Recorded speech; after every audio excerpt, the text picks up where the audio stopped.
Alhamdulillahillazi hadana lihaza wa ma kunna linahtadiya laula an hadanallah.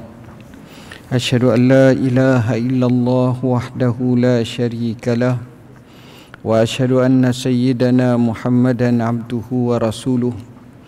Allahumma salli wa sallim ala sayyidina Muhammad wa ala alihi wa sahbihi wa barik wa sallim, amma ba'.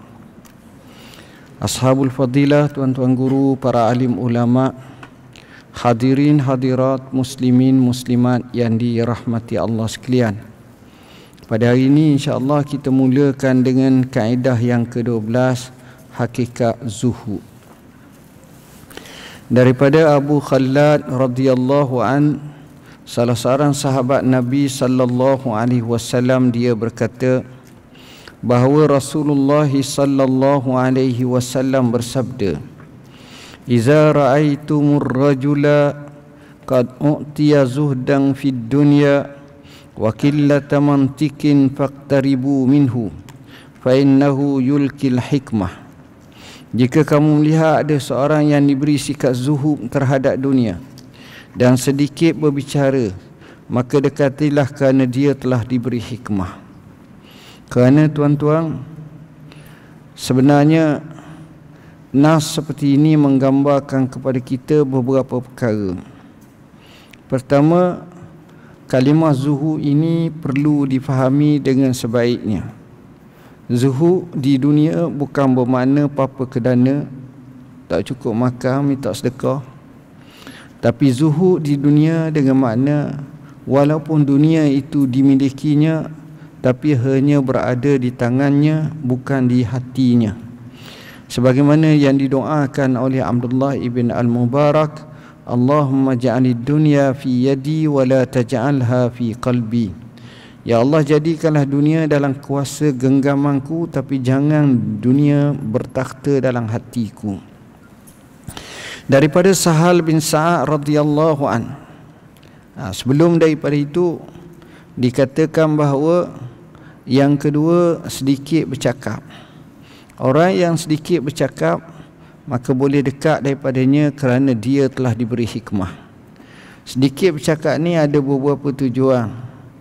Yang tujuan yang pertama, sedikit bercakap kerana tengok WhatsApp, iPad, dia tak banyak bercakap kok. Tengok macam tu. Yang tu bukan apa-apa, tu biasa je. Bukanlah semua orang jenis tengok tu hikmah apa, tak ada benda pun. Kadang-kadang tengok pun itu tak kena. Yang kedua, sedikit bercakap ni dengan sebab sibuk, duk menega, duk fikir, duk ni itu pun tak juga. Sedikit bercakap ni maknanya seorang itu diberi kefahaman dan diberi kesedaran serta diberi taufik dan hidayah. Betapa tidak bergunanya bercakap perkara yang lara dan sia-sia. Jadinya diisi daripada cakap yang seperti ini kepada tidak bercakap. Dan dia tahu apa yang dia cakap itu akan diperkirakan di hadapan Allah. Maka kalau seperti itu, itulah yang diberi hikmah kepadanya. Dan bila dia bercakap, sudah barang tentu memberi manfaat, kerana lidahnya dipandukan dengan akal, lidahnya dipandukan dengan ilmu, lidahnya dipandukan dengan iman, lidahnya dipandukan dengan hikmah. Dia bukan bercakap dulu, lepas tu barulah nak takwil, nak tafsir, nak bergiang-giang, tak jadi. Daripada Sahal bin Sa'ad radhiyallahu an, bahawa Rasulullah sallallahu alaihi wasallam bersabda, "Izhad fid dunya yuhibbakallah, wazhad fima indan nas yuhibbakan nas." Zuhudlah terhadap dunia, maka engkau akan dicintai Allah. Dan zuhudlah terhadap apa yang ada pada manusia, maka engkau akan dicintai oleh Allah. Bila kita boleh kawal diri kita dan kita cuba zuhud seperti ini, maka dua-dua kasih. Allah kasih, manusia kasih. Tapi kalau manusia ganti daripada zuhud di sini, maknanya tamak. Ganti daripada zuhud di sini, loba. Ganti pada zuhud di sini dalam keadaan tidak kira halal dan haram. Oleh kerana itu manusia tak suka, apatah lagi Allah lagilah tak suka. Sufyanus Tsauri rahimahullah berkata, Az-zuhdu fid dunya qisarul amal, laisa bi aklil ghaliz wala lubsil aba. Yang ini kita kena betul. Sufyanus Tsauri berkata, zuhud di dunia ini, dunia itu memendekkan angan-angan, dan bukan sekadar dengan makan makanan yang kasar atau dengan memakai pakaian yang kusut. Kita kalau pakai selekeh, pakai bertampal, itu zuhud. Sebenarnya dia miskin kadang-kadang, tapi kita kata tak, bukan macam tu. Kalau kita nak ambil macam tu, kita tengok orang putih banyak zuhud lagi, dengan pakaian yang kadang-kadang cari kat kepala lutut, kepala peha cari, kadang-kadang tak cari pun dia cari kat seluar jing dia, seluar apa benda, zuhud dia gitu. Bukan macam tu. Jadi ta'rif Sufyanus Tsauri rahimahullah menyatakan zuhud di dunia dengan pendeknya cita-cita, angan-angan. Angan-angan ni, amal ni maknanya kita ibarat kok lebih kepada khayalan, lebih kepada tidak ada apa-apa benda kecuali hanya seronok-seronok. Dia angan-angan. Kerana angan-angan ini tidak disertai dengan perancangan, tidak disertai dengan tekad, tidak disertai dengan usaha, tidak disertai dengan buat, tidak disertai dengan strategi, maka angan-angan itu kosong, tak ada apa-apa, rugi semata-mata. Sebab itu di sini disebut zuhud di dunia ini dengan pendeknya angan-angan. Kalau kita panjang angan-angan, maka itu bukan nama zuhud. Baik. Kedua, laisa bi aklil ghaliz, dia nafi, bukan hanya makan makanan yang kasar, yang keras. Makan roti kering, makan nasi tak ada lauk, adalah sikit lauk sekadar tu. Jadi perkara ni sebenarnya kurang sesuai. Allah sebut kulu min tayyibati ma razaqnakum, makanlah makanan yang baik-baik yang kami telah rezekikan kepada kamu. Boleh makan, tak ada masalah selama mana halal. Kadang-kadang ada ada kelebihan orang makan yang baik-baik. Ini pun penting, bukan makanan. Ini cara dalam Islam nak betul fahaman kita. Bila nampak orang ni zuhud dah dia. Tak. Ini kurniaan Tuhan. Allah Subhanahu Wa Taala menyebut wa amma bi ni'mati rabbika fahaddis. Adapun dengan nikmat Tuhan kamu, maka ceritakanlah. Dengan makna syukur pada Allah, dengan makna terima kasih pada Allah, dengan makna rasa seronok dengan kurniaan Allah tersebut. Wala lubsil aba'ah, dan bukan dengan pakai pakaian yang kasar, pakaian yang kusut, pakaian yang murah, pakaian seperti kita kata kain guni, sekadar tu saja. Sehingga orang tengok pun, sebab manusia ni tuan-tuan, nak tak nak kita ni, kita maksudnya sesiapalah kebanyakan, kita ni menjadi hakim. Apa makna hakim? Orang datang kat kita, kita tengok je dengan pakaian, hati kita berat benar dia, walaupun tak cakap. Teruk nyanya dia, kedekut dia, baik dia, sombong dia, angkuh dia, sekejap je mari. Tapi kalau kita tengok seorang tu, bagus dia. Ini dia caranya. Dan pakaian yang baik, yang menarik ni bukanlah bermakna seseorang itu tak boleh. Nabi SAW pun dia ada pakaian yang cantik dia. Ada hari-hari tertentu, terutamanya hari raya, Nabi pakai. Dan pakaian Nabi SAW itu memang yang disebut oleh ramai sahabat, rasa sesuai apabila sakut pada tubuh Nabi. Orang paling ngam, menasabuh, nampak kena je. Itu cara dia. Abu Osman berkata, az-zuhdu an tatrukad dunya summa la tubali man akhazaha.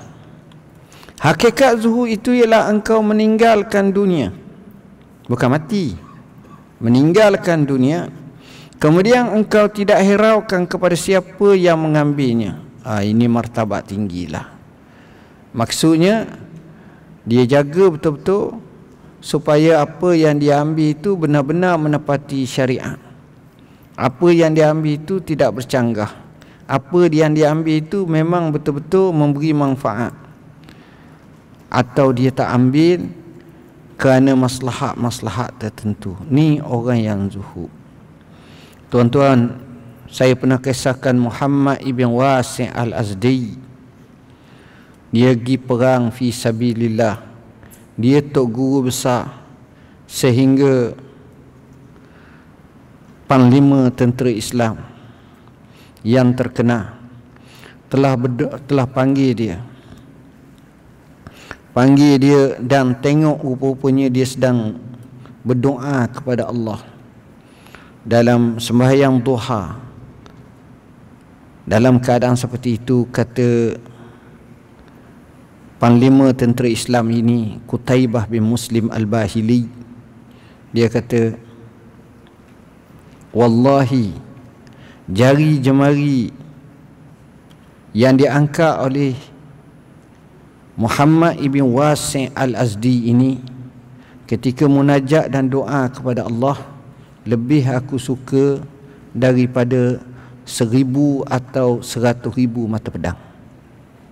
Ni nak gambarkan bahawa kerana hubungan dia dengan Tuhan. Muhammad bin Wasi' al-Azdi ni kisahnya terkenal dengan zuhud yang amat. Ini dia orangnya, luar biasa tuan-tuan kalau kita tengok kisah dia. Al-Junaid al-Baghdadi berkata, Abul Qasim, az-zuhdu khuluwul qalbi amma khalat minhul yad. Zuhud itu ialah kosong hati daripada apa yang kosong di tangan.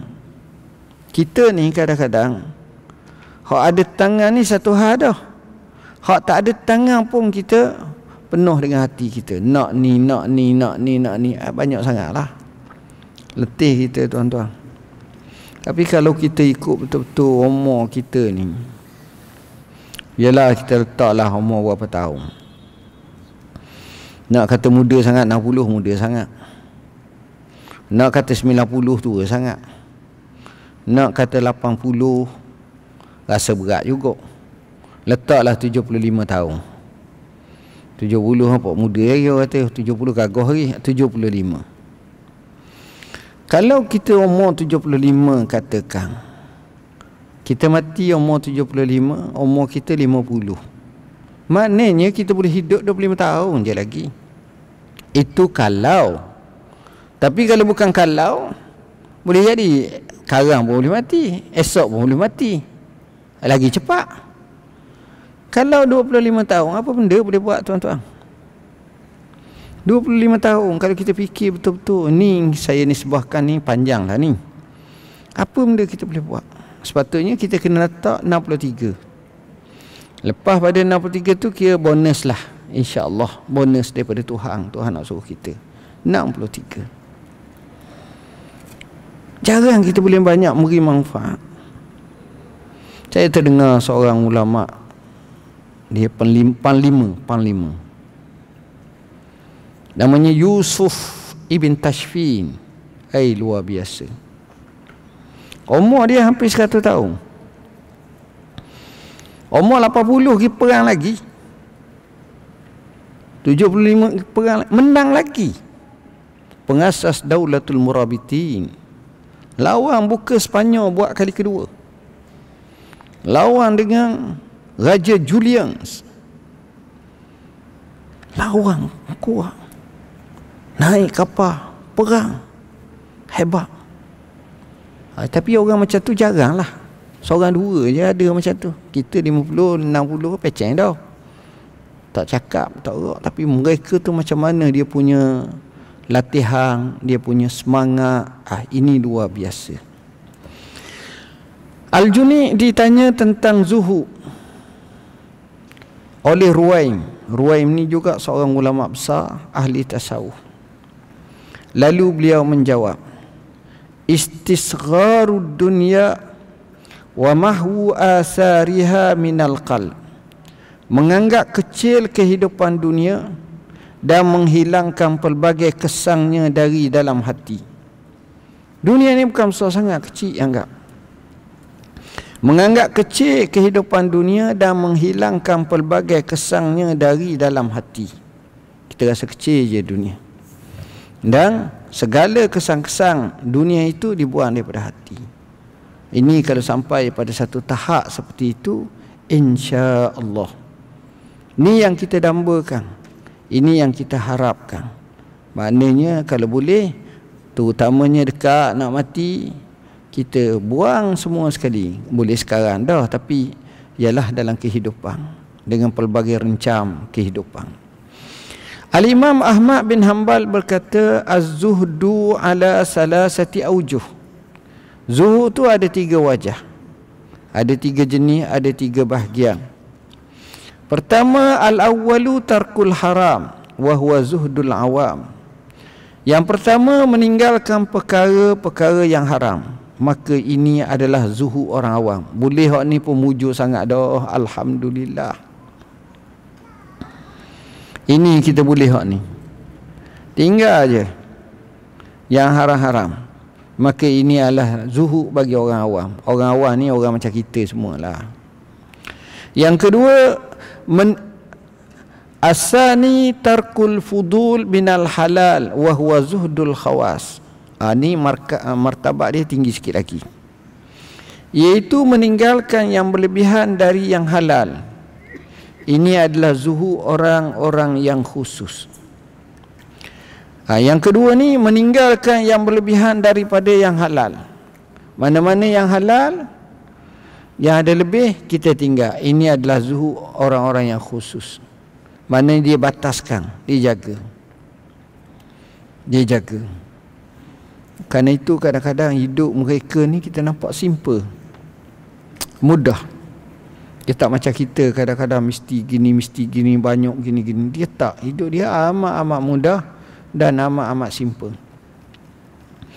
Ketiga, disebut wasalisu tarku ma yashghalu anillah wa huwa zuhdul arifin.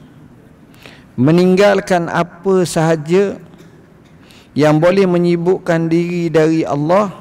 Ini adalah zuhud orang-orang yang arif. Apa benda yang menyebabkan kita tak ingat ke Allah, tinggal. Apa benda yang melarakan kita, tinggal.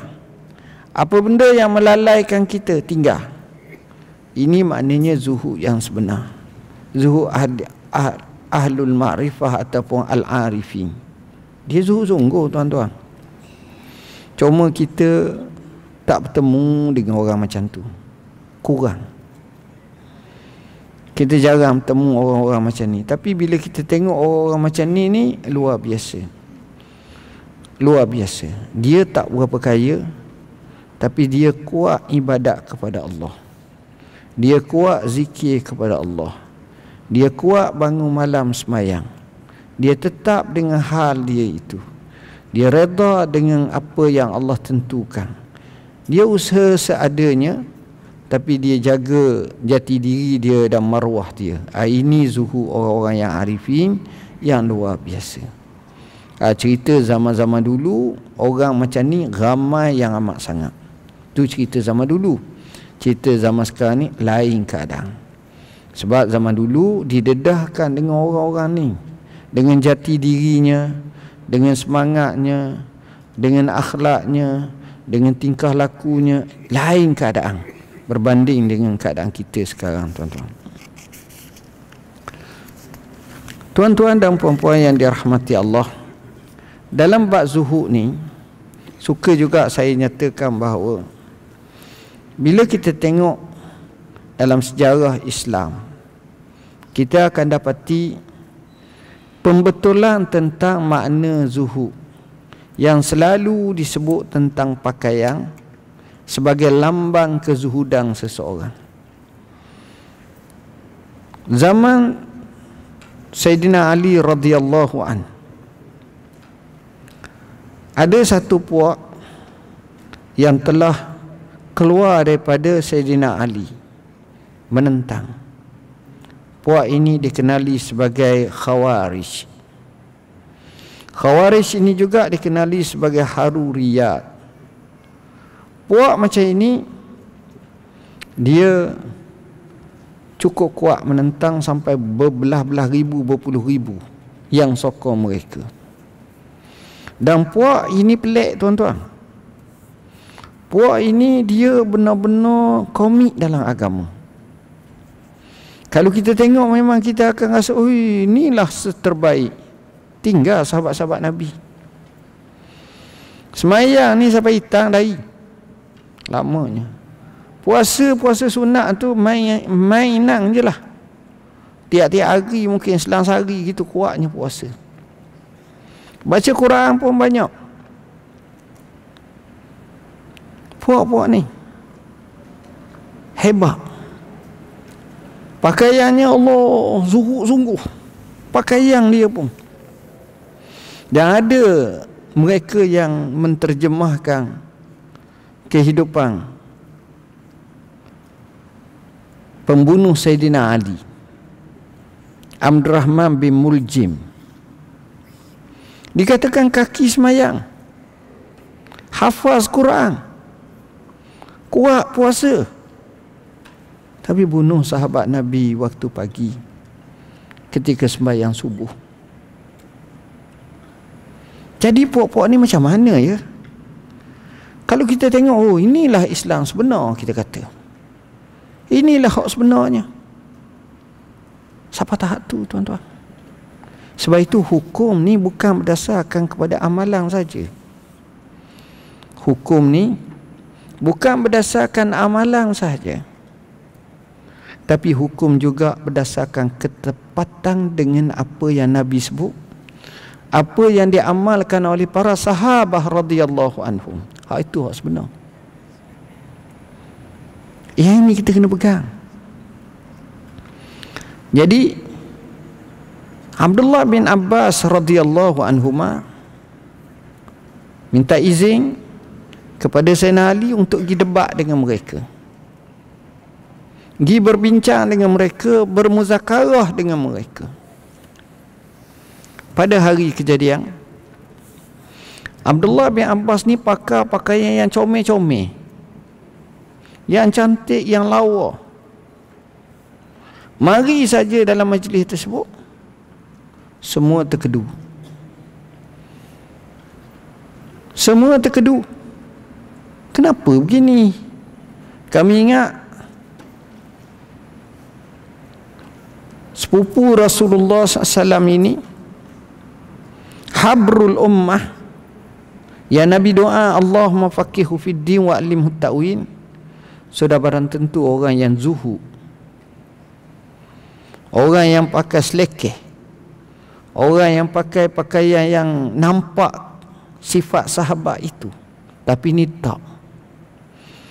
Abdullah bin Abbas kata, siapa yang lebih kenal Rasulullah antara aku dengan kamu? Mereka jawab, sudah tentulah kamu, wahai Ibn Abbas. Siapa yang banyak bertemu dengan Rasulullah antara aku dengan kamu? Kamulah, wahai Ibn Abbas. Siapa yang lebih tahu tentang sunnah Nabi antara aku dengan kamu? Kamulah, merawi hadis. Aku nak bagi tahu kepada kamu, Rasulullah SAW ada pakaian yang cantik. Rasulullah pakai pakaian cantik.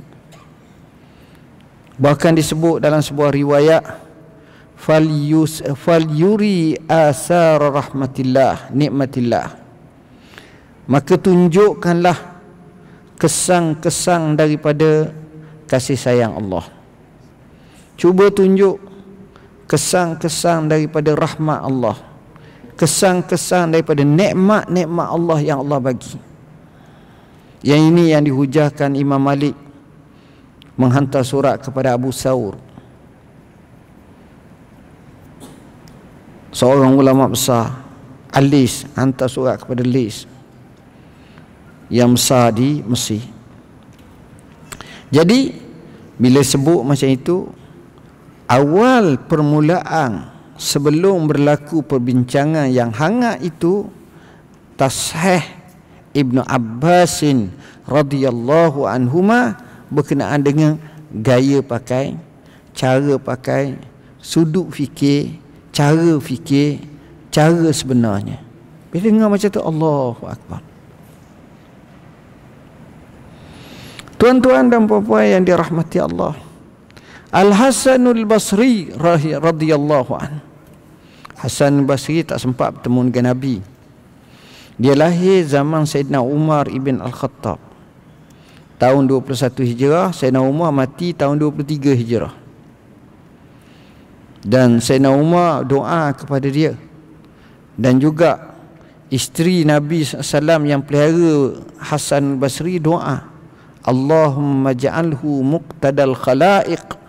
Ya Allah, jadilah anak bayi ini menjadi tokoh kepada makhluk, kepada manusia di akhir usianya, di usia besarnya. Dan betul, Hasan Basri menjadi imam kepada orang-orang Islam dengan ilmunya, dengan keberaniannya, dengan kesalehannya, dengan ketakwaannya. Dikatakan ketika dia melihat sebahagian daripada orang-orang Islam yang begitu zuhud kepada Allah, yang begitu bersungguh-sungguh dalam beribadat kepada Allah, buat sebenar-benarnya, bila tengok terlalu zuhud, terlalu ibadat kepada Allah ni, sampai kepada tahap pakaian yang teruk-teruk. Cuma ada nawaitu yang tak baik. Antara nawaitu tak baik ini menjadi satu gambaran kepada ahli-ahli zuhud, mesti pakaian yang buruk-buruk, yang bertampar kalau boleh, yang lusuh.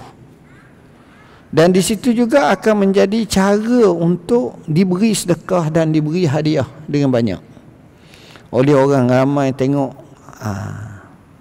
bila keadaan macam itu, Al-Hasanul Basri pergi bertemu, dia pakai pakaian yang cantik. Orang tanya kenapa? Supaya aku nak gambarkan bahawa dalam Islam ni bukanlah dihalang pakai pakaian yang cantik, yang indah, bukanlah dihalang, dengan beberapa syarat. Syarat yang pertama, dia mampulah, tak payahlah berhutang. Syarat yang kedua, pakaian itu menutup aurat.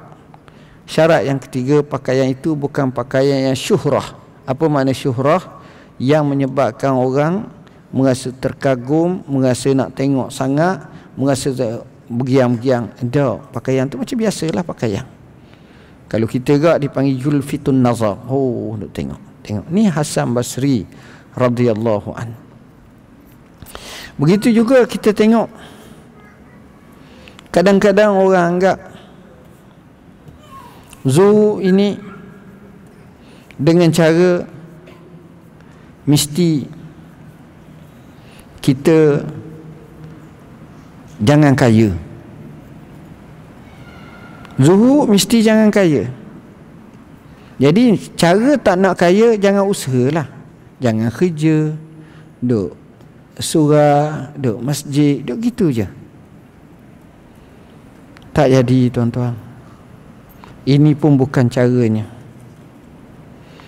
Ini bukan cara Sayyidina Umar ibn Al-Khattab masuk masjid, tengok seorang duk doa kepada Tuhan. Sayyidina Umar marah, terutamanya pada waktu orang lain sedang bekerja.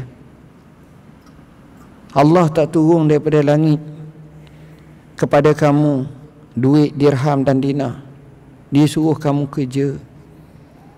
Melainkan orang-orang yang memang dia tak mampu.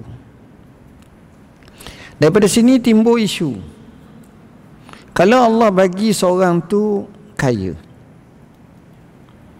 kemudian dia ada kerja,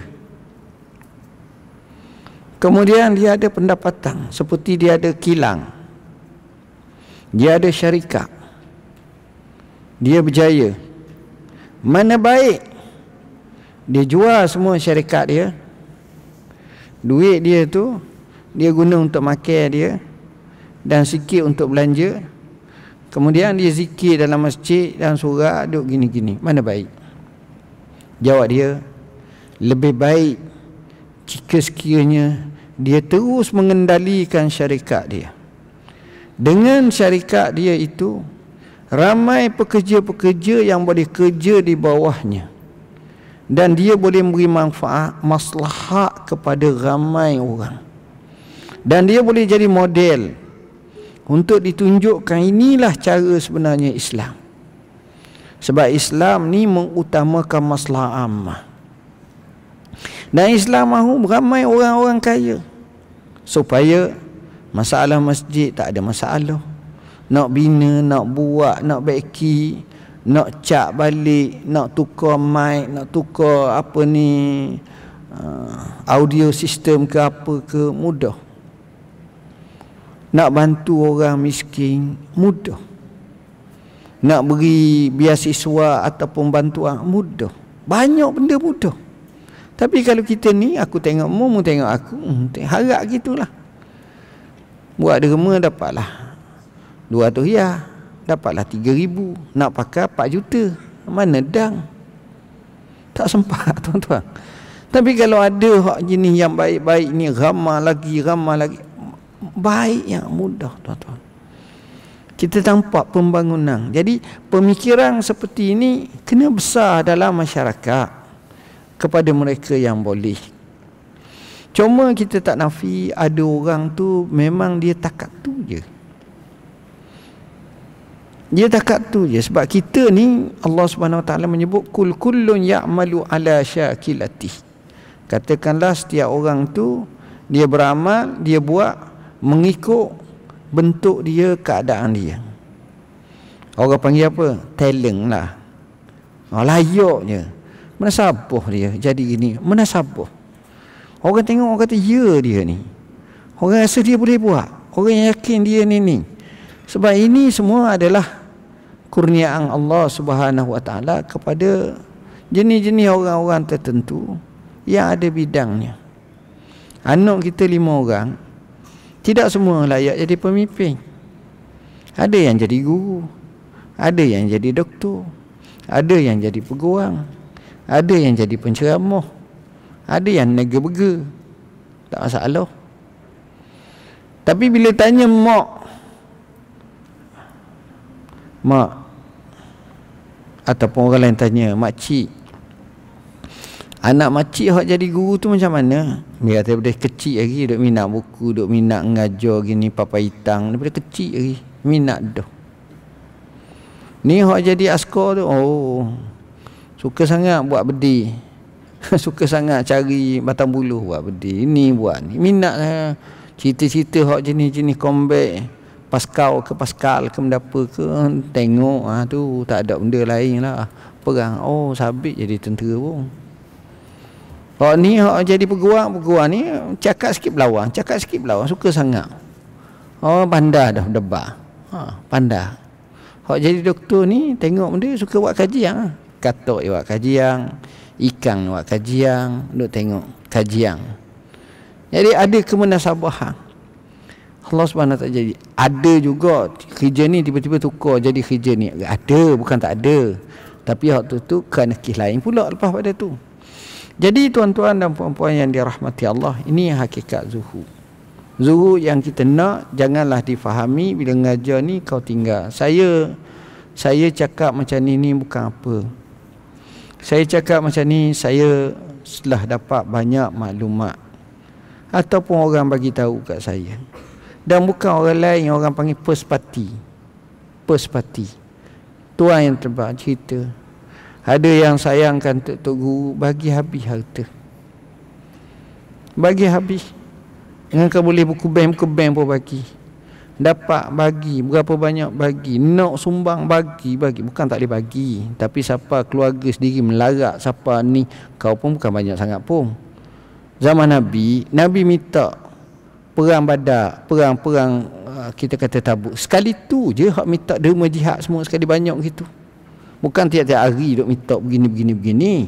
Dia ada batasnya, dia ada haknya, dia ada bahaginya. Dia tak buat macam tu. Jadi kita faham macam itulah. Kalau boleh, insya-Allah. Hadirin hadirat yang dirahmati Allah, kita bincang yang kedua berkenaan dengan isu fiqhul hayah. Perkahwinan dengan wanita yang jahil. Macam mana? Nikah ni kena cek dulu isteri jahil ke tak. Masuklah laki jahil ke tak. Kalau pakai jahil semua salah. Dr. As-Sibai berkata, jangan kamu berkahwin dengan wanita yang jahil. Jahil di sini semua serbi. Jahil agama, jahil. Dia bukan maknanya orang tu tak belajar, maknanya jahil. Ada nenek kita dulu, atuk kita, dia cerdik tapi kerana perah Jepun tak boleh nak belajar. Itu dia cerdik, bukan dia tak cerdik, dia bijak. Maknanya bukan mesti dapat SPM Street E baru cerdik, bukan. Dia macam-macam. Cerdik ni benda yang subjektif. Begitu juga kalau kita kata genius, subjektif. Orang kata P. Ramlee genius, tapi bidang dia. Jadi orang tengok betul cara dia. Charlie Chaplin orang kata genius, bidang dia lah. Tengok siapa dia lagi. Dalam bahagian tentera sama juga. Khalid Al-Walid orang kata genius, bidang dia. Jadi masing-masing ada bidang masing-masing. Nak semua sekali tak boleh. Imam Syafi'i genius, bidang dia. Baik. Jangan, kata Dr. Mustafa Sibai, jangan kamu berkahwin dengan wanita yang jahil. Jangan, dia kata. Kenapa? Orang jahil ni banyak benda tak tahu. Tanggungjawab dia tak tahu. Hak dia tak tahu. Urus anak tak tahu. Didik anak tak tahu. Salah semua sekali. Memang hak tu jelas confirm. Tapi peliknya Dr. Sibai kata, dan jangan kamu berkahwin dengan wanita yang teramat luas pengetahuan. Berat tu lelaki gini. Hak ni tahu, hak ni tahu. Tak lepas dia. Bang kena bayar banyak ni sebab hak gini. Mengikut akta ni, mengikut undang-undang ni, hak piagam antarabangsa, hak ni dengung lelaki. Sure, dah lagi. Kerana isteri yang jahil adalah bala, dia jawab. Kenapa? Kerana isteri bala, tak tahu kala, susah, masalah, tak tahu halal haram, tak tahu giang. Dan wanita yang luas pengetahuan adalah penyakit. Susah kita. Orang kata penyakit atas kita pula. Penyakit atas kita banyak macam tu. Jadi yang seumpama kita ini je, hak itulah jauh lagi baik, lebih kurang. Kadang-kadang kita kata kita bangga gini-gini. Tak. Sementara lagi kalau dominan. Kalau bini dominan ni dalam rumah tangga, tua tengok pun sakit kepala. Mana mu mak, mu laki ke mu bini? Jadi susah dia. Jadi yang itu pun kena tengok. Keadaan akan menjadi lebih buruk apabila isteri juga tidak memiliki latar belakang pendidikan agama yang kuat. Pengetahuan tu satu hal. Begitu juga agama tak ada. Kita tengok kisah-kisah orang yang baik ni, biasa mak dia agama kuat. Al-ummu madrasatun iza a'datta sya'ban tayyibal araki. Mak tu sebagai sekolah. Kalau kamu dapat sediakan mak yang sekolah yang baik, mak yang baik ni, kamu telah sediakan ummah yang hebat, jati dirinya kukuh dan kuat. Apabila wujud permasalahan rumah tangga, masing-masing tidak menemui jalan keluar yang sihat kecuali perceraian. Kenapa? Jahil kan tak boleh. Waliyazabillah. Rapuh sangat. Antara bala tapi tak sedap cakap. Tapi inilah realiti. Minta maaf. Waliyazabillah, dan kita minta berlindung pada Allah. Antara bala akhir zaman, banyaknya bercerai. Banyak bercerai. Tak pelik. Single mother, single father tak pelik. Tapi zaman kita kecil-kecil hari tu, dalam sekapung nak tahu orang cerai seorang pun payah. Istilah dia cerai mati. Nak cari seorang cerai payah dulu. Bukan jauh sangat, tahun 70-an je pun. Saya dah cakap tahun 30 hang ke 20 hang tu. Ni cakap sama-sama kita tengok di kampung tu nak cari pak de baik dengan mak de, pak mak baik dengan mak limah, bini. Hak ni pak lang dengan mak lang, okey. Hak ni ayah su dengan mak su, okey. Bergaduh kadang-kadang. Kita bukan kata dia maksum, dia tak bergaduh. Dia bergaduh. Tapi dalam ruang ikut tu, bagus. Tapi zaman sekarang tuan-tuan, entah macam mana emosi dan merasa boleh. Cerita ni bukan sini tuan-tuan. Saya bukan cakap sini. Hamba berjalan banyak tempat. Saudi pergi, Mesir pergi. Di Mesir kalau saya pergi, boleh katakan hampir banyak kali bila berlaku muktamar atau apa, ni nak cerita bab teroris ekstrim, dia akan masuk dalam qarar ataupun dalam resolusi tu, penjagaan rumah tangga perlu dikuatkan gini. Sehingga di Mesir, Syekhul Azhar sendiri kata amat sesuai jika sekiranya kita pakai pandangan Syekh Muhammad Abduh 90 tahun lepas. Dia cakap 3-4 tahun lepas dah, 5 tahun masa saya pergi. Boleh ambil fatwa tu lagi bagus dan sesuai relevan. Isu berkenaan talak 3 dengan sekali lapak jatuh 1. Dan ini yang diamalkan di Mesir. Dalam mazhab Syafi'i talak 3 jatuh 3 lah. Kenapa? Kerana rupa-rupa orang sana bila bergaduh, papa tak kira dah. Masa tu temperature naik. Rugi tuan-tuan. Ini masalah. Saya ceritakan betapa jahil ni masalah. Cerita ni adalah dipetik daripada banyak kitab. Salah satunya Tarbiyatul Aulad, yang disebut ada seorang lelaki datang kepada Sayyidina Umar ibn Al-Khattab dan mengadu tentang anaknya derhaka. Kalau boleh ya Amirul Mukminin, hukumlah dia. Hamba tak tahan sangat dah, kata si ayah ni. Sayyidina Umar seorang khalifah yang adil. Sayyidina Umar bertanya kepada anak tersebut. Dia panggil anak, benar ke kamu derhaka pada ayah kamu? Dia kata betul. Tengok, dia mari saja ayah dia takut, mengerik takut. Kedebelnya. Dia taklah nafi bila Sayyidina Umar tanya dia, dia mengaku. Lalu dia kata kepada Sayyidina Umar, ya Amirul Mukminin, bukankah anak juga mempunyai hak yang wajib ditunaikan oleh ayah? Kita dah bahas hak ayah, anak kena tunai. Sekarang betul ke tidak? Di sana ada hak anak yang ayah kena tunaikan. Sayyidina Umar kata betul. Sayyidina Umar, orang tu tanya, apa hak-hak anak terhadap ayah dia? Mana ayah dia mesti kena tunai? Beliau menjawab, seorang ayah mesti memilih ibu yang baik untuknya. Baka tu baka baik, bukan tangkap muak je. Cari ibu yang baik. Nombor satu. Nombor dua, kalau lahir memberi nama yang baik. Sayyidina Umar jawab, betul juga, janganlah beri nama pelik-pelik.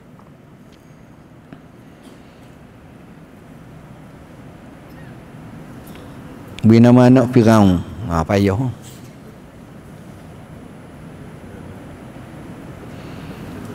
Nama beri, ada orang Arab beri nama anak dia Firaun. Allah.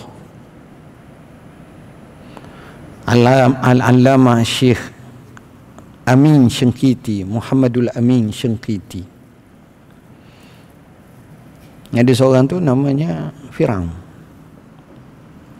Dia orang baik, orang Islam, bukan zaman Nabi Musa. Dia ni salah seorang daripada penasihat ataupun pengawal kepada raja di Saudi. Saya tak sebut nama, jangan jelas lah saja, tak sebut. Tapi oleh kerana Syekh Amin Syengkiti ni dia cerdik, dia cepat, orang panggil suratul badihah, dia cepat sangat. Dia kata tak betul ni. Kejutlah kaca ni. Kenapa? Dia kata wa ma kana amru fir'aun bi rasyid. Dia baca ayat Quran. Tak kena cara macam ni kata. Tengok tuan-tuan. Jadi beri nama-nama yang baik. Nama yang baik. Kemudian dan mengajarnya Al-Quran. Sayyidina Umar sebut 3. Pilih ibu, beri nama baik, ajar Quran. Daripada kecil anak-anak kena ajar Quran. Bala dan naya kita bila anak kita jahil Quran. Bahkan kalau boleh tambah satu lagi. Sebagaimana yang disebut oleh guru kami Allamah Syekh Atiyah Salim, menukilkan pandangan sahabah yang menyatakan kunna nu'allamu bi ghazawatir rasul kama nu'allamu bi surah minal Quran. Kami diajar berkenaan perang Rasulullah SAW, peperangan Rasulullah, sebagaimana kami diajar berkenaan dengan surah dalam Quran. Ajar. Sebab itu je semangat. Macam kita kata cerita Mak Kilau kan. Peliknya kesan daripada cerita Mak Kilau pecah panggung. Daripada Merdeka sampai sekarang tak pernah berlaku dapat kad 100 juta. Tak ada tuan-tuan. Cinta siapa bayi nak larak, nangis air mata dekat dengan setem elu pun tak siapa pecah panggung. Ya peliknya tanjuk-tanjuk laku sekarang. Apa kad jadi Mak Kilau habis dah. Tak nak umat siang, tak nak Mak Kilau semua. Laku. Semangat ni. Ya, tak apalah nak cerita. Itu baru kisah sikit. Bayangkan kalau kita boleh gambarkan kisah Rasulullah SAW. Luar biasa. Anak itu kemudian menjawab. Anak tu kata apa?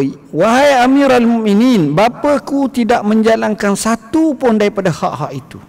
Anak kita ni tuan-tuan, baik kita. Tapi bila mana satu masa nanti dia jadi musuh kat kita. Musuhnya bila mana di hari akhirat kelak dia dakwa kat Tuhan. Ayahku ni betul rajin pergi masjid, rajin pergi surah, rajin ibadat, tapi dia tak pernah suruh aku buat baik. Dia je rajin pergi belajar, tapi tak rajin bawa aku. Orang rajin bangun malam, tak semayang tak rajin suruh aku semayang berjemaah dengan dia, tak ada. Dia akan ukit balik. Yang tu kita nak jawab macam mana? Lalu beliau menjawab, wahai Amirul Mukminin, bapaku tidak menjalankan satu pun daripada hak-hak itu. Ibuku seorang yang berkulit hitam. Dahulunya isteri kepada seorang yang beragama Majusi. Maknanya bahagian agama tak ada langsung, kosong lah. Kalau dah ikut Islam, kata Islam, asyhadu an la ilaha illallah, asyhadu anna Muhammadar Rasulullah, tanggungjawab apa-apa tak apa nak tahu sangat.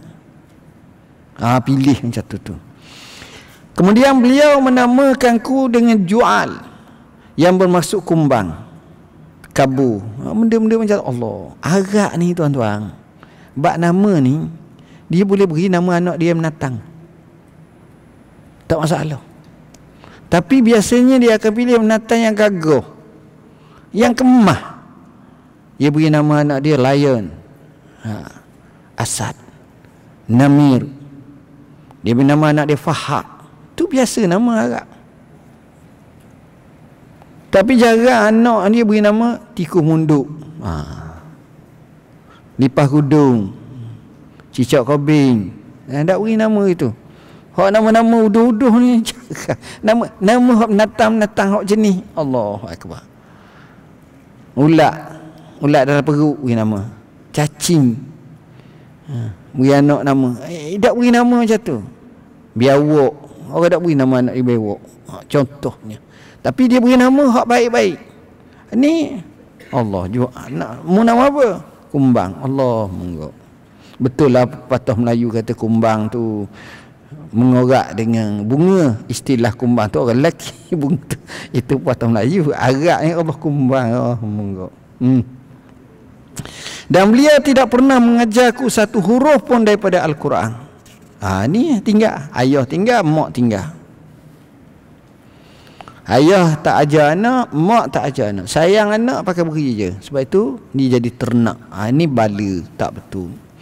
Sayyidina Umar radhiyallahu an menoleh ke arah lelaki itu dan menyatakan, Sayyidina Umar bila dengar penerangan anak ni, Sayyidina Umar paling kepada si ayah yang tua, yang kesal, yang sesal, yang sedih, yang duka cita atas kederhakaan anak tu. Sayyidina Umar kata apa?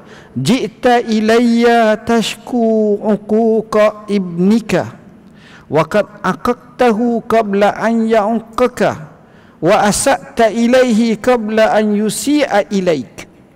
Dia kata, kamu awal tadi datang nak mengadu kepadaku tentang anakmu yang derhaka. Betul? Betul. Walhal kamulah yang derhaka padanya terlebih dahulu sebelum dia menderhakai kamu. Kamu juga yang berkelakuan buruk terhadapnya sebelum dia berkelakuan buruk terhadapmu. Jadi nasib dah jadi bubuk, rugi semata-mata. Saya rasa sekadar itulah yang dapat saya sampaikan. Aku qauli hadza wa astaghfirullahal azim li wa lakum. Bismillahirrahmanirrahim. Allahumma faqihna fid din, 'allimna ta'win. اللهم اجعلنا من الذين يستمعون القول فيتبعون احسنه. اكرمنا ولا تهنا واعطنا ولا تحرمنا واسنا ولا تؤثر علينا وارضنا وارض عنا يا حي يا قيوم برحمتك نستغيث ومن عذابك نستجير. اصلح لنا شأننا كله ولا تكلنا الى انفسنا طرفة عين ولا اقل من ذلك. اللهم ربنا اتنا في الدنيا حسنه وفي الاخره حسنه وقنا عذاب النار. وصلى الله على سيدنا محمد وعلى اله وصحبه وسلم والحمد لله رب العالمين. والسلام عليكم warahmatullahi wabarakatuh.